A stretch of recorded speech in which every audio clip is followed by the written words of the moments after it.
kita sudah mendengar namanya ainul yakin, hakul yakin, dan yakin itu sendiri. Bahkan untuk ainul yakin ini begitu populer ya di Indonesia ini.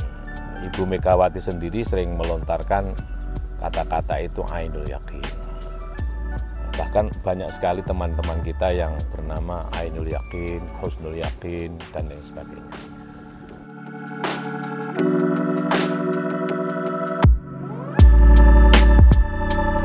Assalamualaikum warahmatullahi wabarakatuh. Alhamdulillahi wa ba'd. Para pemirsa channel YouTube Yaimim Official, selamat berjumpa kembali dengan saya Yaimim ngaji filsafat, tasawuf, dan thariqah. Kali ini saya ingin menjelaskan pertanyaan atau ingin mendapatkan penjelasan tentang yakin gitu.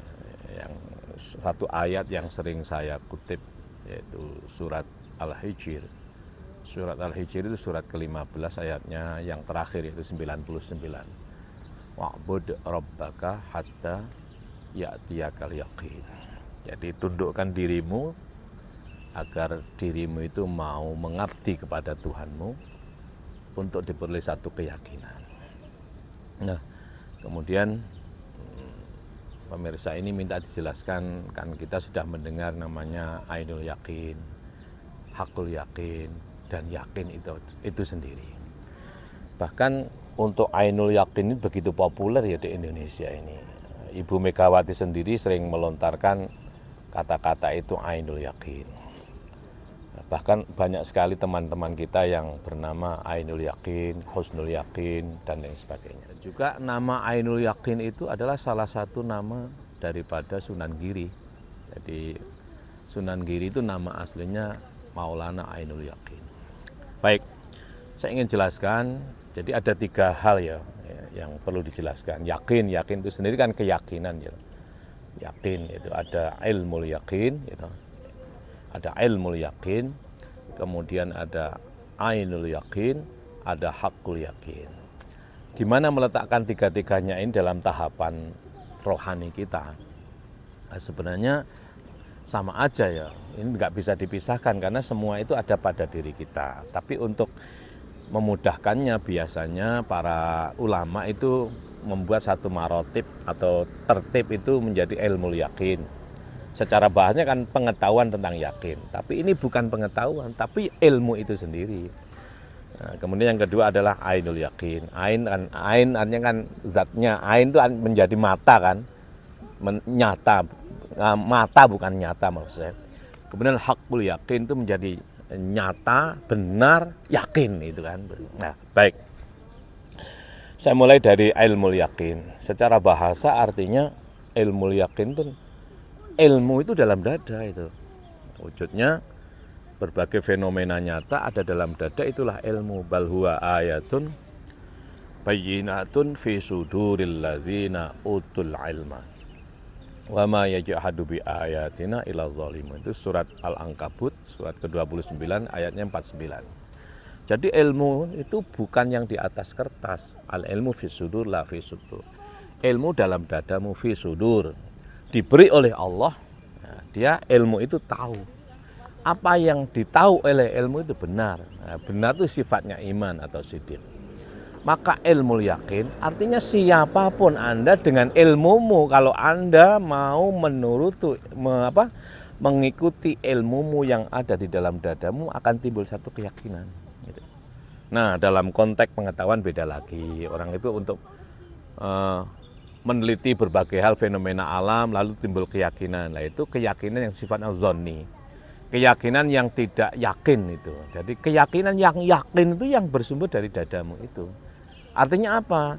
Apakah ilmu yang di dalam dadamu itu kamu ikuti atau tidak? Kalau kamu mengikuti, maka kamu akan tahu dirimu itu benar atau tidak. Dan disitulah sebenarnya agama. Agama itu urusan hati, tidak ada hubungannya dengan zahir dan lain sebagainya. Maka Rasul menegaskan innallaha la yanzuru ila suwarikum wala ila ajsamikum wala ila amwalikum walakinnallaha yanzur ila qulubikum wa amalikum. Sungguh yang dilihat oleh Allah itu bukan rupa-rupamu. Rupa kita itu macam-macam, ada yang kulit putih, ada yang kulit kuning, ada yang hitam, ada yang macam-macam lah. Itu enggak dilihat oleh Allah itu. Artinya bukan menjadi penilaian Allah.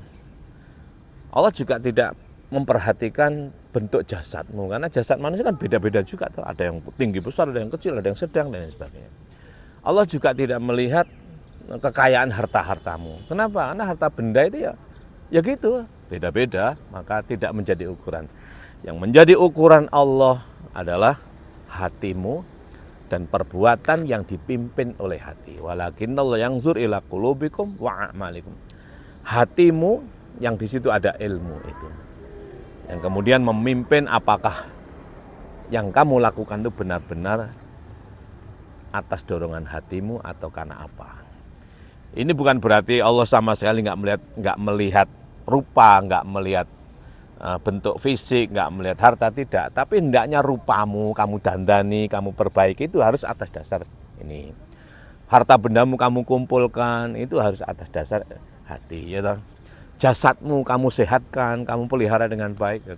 Ini yang dipimpin oleh hati. Jadi ilmu yakin itu bukan pengetahuan tentang keyakinan, tapi apa ilmu yakin?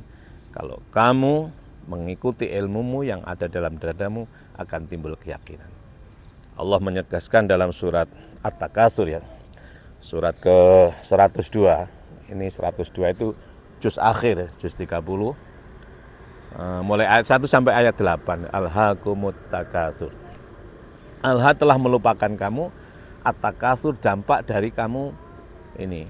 Takasur berasal dari kata kasuro. Takasur berarti tafa'ala, berlomba-lomba memperbanyak harta, bermegah-megahan. Hatta zurtumul maqabir. Sampai kamu mati, bahkan tambah tuwek, tambah mendekati liang lahat, itu tambah nemen lek berlomba-lomba itu. Kalla saufa ta'lamun. Jangan begitu ya, kamu ingat, jangan begitu. Kamu nanti akan tahu loh ya. Ilmumu akan mengetahui. Kalla saufa ta'lamun. Summa kalla saufa ta'lamun. Sekali lagi, hati-hati, jangan begitu. Saufa ta'lamun. Kamu akan tahu bahwa harta bendamu dan lain sebagainya itu tidak ada gunanya jika tidak didasarkan oleh ilmu, tidak didasarkan pada hatimu. Kalla lau ta'lamuna ilmal yaqin. Nah, sekali lagi hati-hati, kamu akan mengetahui ilmu yakinmu itu. Ilmumu akan memberikan keyakinan itu ketika kamu mati. Ya toh? Nah, maka jangan menunggu mati ya di sekarang. Ya toh? Hatta zurtumul maqabir kalla saufa ta'lamuna tsumma kalla saufa ta'lamun. Kalla lau ta'lamuna ilmal yaqin la tarawunnal jahim tsumma la tarawunnaha ainal yaqin summa la tus'alunna yauma idzin anin naimi. Ada kata ilmu yakin dan ainul yakin di sini. Ainul yakin apa? Ya nanti kamu langsung setelah ilmu memberitahu ketika mati, ternyata harta benda enggak ada artinya. Kamu akan secara nafsi-nafsi, secara ain-ain, secara sendiri-sendiri akan meyakini kenyataan pada dirimu bahwa kamu akan dihisab dan lain sebagainya. Itu ilmu yakin ya. Baik, yang kedua adalah ainul yakin. Apa ainul yakin? Itu ain secara bahasanya mata. Ya, mata kan? Berarti dirimu itu. Mata itu melekat pada kepalamu. Apa yang Anda pikirkan itu, apa yang Anda saksikan, kemudian kamu pikirkan, dikomunikasikan dengan hati, itulah. Makanya ilmu yakin ini hendaknya menjadi bahan renungan. Ya toh? Jadi ilmu dalam dada ditarik ke atas, dilihat munazarah di ain, hendaknya semakin menimbulkan keyakinan secara pribadimu. Namanya ainul yakin. Aku yakin benar karena aku telah menyaksikan dan aku merasakan. Itu. Aku merasakan, namanya ilmu. Aku menyaksikan. Ilmu itu saya komunikasikan dengan fenomena alam. Jadi ilmu tak tarik, tak komunikasikan dengan alam, menjadilah namanya ainul yakin. Keyakinanku aku benar. Lalu aku melihat realitas, proses ilmu yakin dalam dada, ainul yakin di dalamnya. Nah, maka hendaknya setelah di luar itu, oh iya. Nah, itulah ainul yakin pada dirimu. Nah, ilmu yakin, ainul yakin harus melahirkan namanya hakul yakin. Apa hakul yakin itu? ya secara subjek kamu benar-benar telah menemukan satu hakikat keyakinan yang sebenarnya didasarkan pada ilmu yakin dalam dadamu, dikomunikasikan dengan fenomena alam lewat dirimu, lewat matamu lah gampangannya. Pandangan, musyahadah dan lain sebagainya. Fenomena alam bahwa aku merasa benar, ya toh, lalu dilihat realitasnya. Nah, subjektivitas dengan realitas ini, ya, subjektivitas ilmu yakin, realitas didorong oleh subjektivitas di luar diri kita melalui munadzarah pemandangan ini, lalu hendaknya melahirkan apa yang disebut haqqul yakin. Itulah al-haqqu mir rabbika fala takunanna minal mumtarin. Kebenaran dari Tuhanmu lewat utusannya ada pada dirimu. Bentuknya tidak ada ragu. Kamu benar-benar ragu. Ini dalam surat Al-Baqarah ayat 147. Ya, nanti dicek. Barangkali begitu ya. Jadi ilmu yakin, ainul yakin, hakul yakin. Ilmu yakin dalam diri subjek kita, gitu. Ainul yakin subjek mengobjektivasi, gitu. Jadi ilmu yakin subjektifikasi, ainul yakin subjek merealisasi atau merealitas namanya. Jadi dinamika subjek dengan objek. Lalu lahir namanya ainul yakin. Ini adalah subjektif, ainul yakin objektif, subjektif, objektif berdialektika namanya hakul yakin konstruktif. Jadi subjektif, objektif, dialektika dinamis, ya terus dikomunikasi namanya konstruksi. Konstruksi itulah disebut dengan hakul yakin. Itulah kebenaran bahwa kamu benar-benar tidak ada ragu di dalamnya. Terima kasih. Wa'alaikum minkum. Wallahul muwaffiq ila aqwamit thoriq. Assalamualaikum warahmatullahi wabarakatuh.